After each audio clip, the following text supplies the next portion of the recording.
Damien Dubois, de l'Université de Rennes, explique l'importance de la formation dans la filière KNX et revient sur les différents niveaux de certification des cursus universitaires au programme NextGen. Bonjour, Damien Dubois, de l'Université de Rennes, membre de l'association KNX France depuis maintenant plus de 15 ans.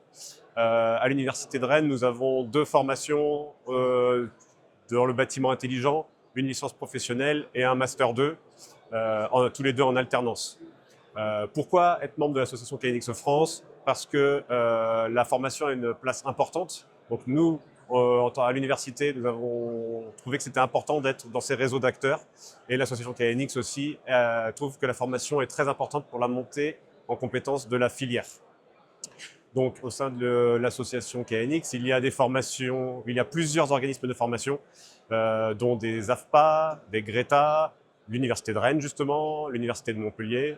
Il y a aussi les fabricants qui ont leur propre centre de formation. Je ne vais pas tous les citer, mais dont Aguerre, ABB, Schneider, voilà.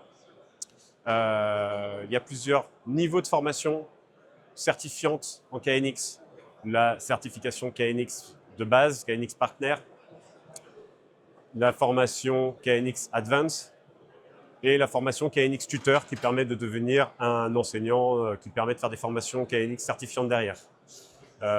Et dernièrement, une nouvelle formation qui est apparue, qui est la KNX NextGen, qui est plus adaptée à des cursus de formation pour les établissements scolaires comme les collèges, lycées, universités aussi, qui allège, on va dire, le coût financier pour mettre en place la formation, qui allège le matériel aussi, ce qui permet de dispenser des formations à moindre coût et dès le plus jeune âge pour inciter et donner envie aux jeunes de venir dans notre secteur d'activité, devenir des gens compétents dans le métier du bâtiment intelligent.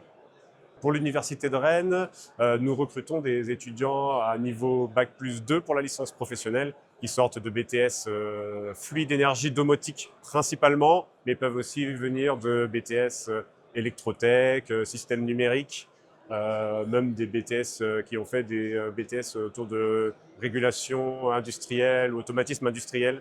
Nous en avons aussi également en recrutement. Donc c'est assez hétérogène suivant le profil et les entreprises dans lesquelles ils veulent travailler. Et pour le master, nous avons un recrutement via les plateformes de Mon Master pour rentrer en première année de Master 1.